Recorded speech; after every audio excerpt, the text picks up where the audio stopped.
کو میری آہے سحر دے، پھر ان شاہی بچوں کو بالوں پر دے۔ ینگ پاکستانیز آرگنائزیشن ملتان اور سپیریئر کالج ملتان کے زیر اہتمام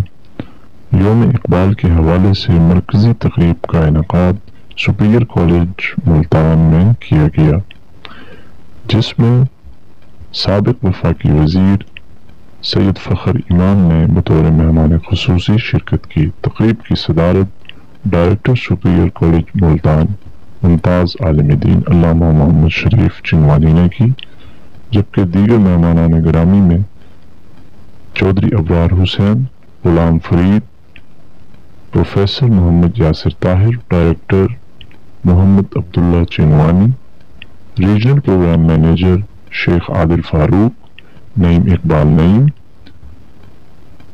رشید عباس خان اور ممتاز نسبی اسکالر پروفیسر عبدالماجد فٹو و دیگر شامل تھے۔ اس موقع پر نظامت کے فرائض قاری محمد عبداللہ نے سر انجام دیے اور خصوصی خطاب سید فخر امام نے کیا۔ اس موقع پر سیاسی، سماجی، مذہبی رہنماؤں نے کثیر تعداد میں شرکت کی۔ اس موقع پر خطاب کرتے ہوئے فخر امام کا مزید کہنا تھا کہ آپ نے علامہ اقبال کی سوچ، قائد اعظم کا عمل جب تک اس کو پائیدار طریقے سے نہیں لے کے چلیں گے، اور آپ کے اندر ایک کشش ہونی چاہیے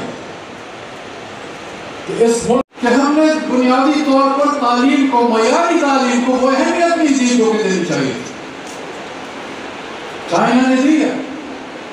ڈینگ صاحب میں وہ شخص تھا، ایک شخص 74 سال کی عمر پر وہ اپنے ملک کا سربراہ بنا،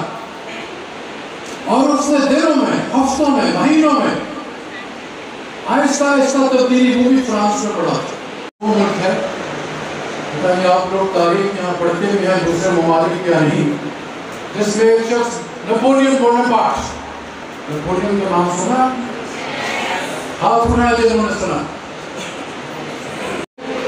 پرائم منسٹر چرچل نے کہا تھا کہ اگر ایک شخص چلانے کی کوشش، اور چند سالوں میں بسم اللہ الرحمن الرحیم،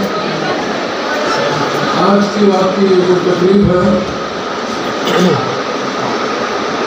علامہ اقبال کی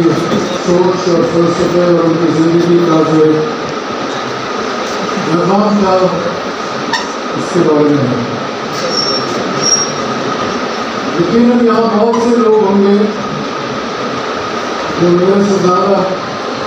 علامہ صاحب کی سوچ کے بارے میں ایک تجزیہ کرتے ہوں گے۔ میں نے ان کے بارے میں، کیونکہ میری برطانیہ کی تعلیم تھی بچپن کی، 12 سال کی عمر سے 18 سال کی عمر میں برطانیہ اسکول میں پڑھا کرتا تھا، تو میری والدہ نے مجھے ایک کتابچہ دیا تھا جس میں علامہ اقبال کے 5 مضمون تھے انگریزی میں،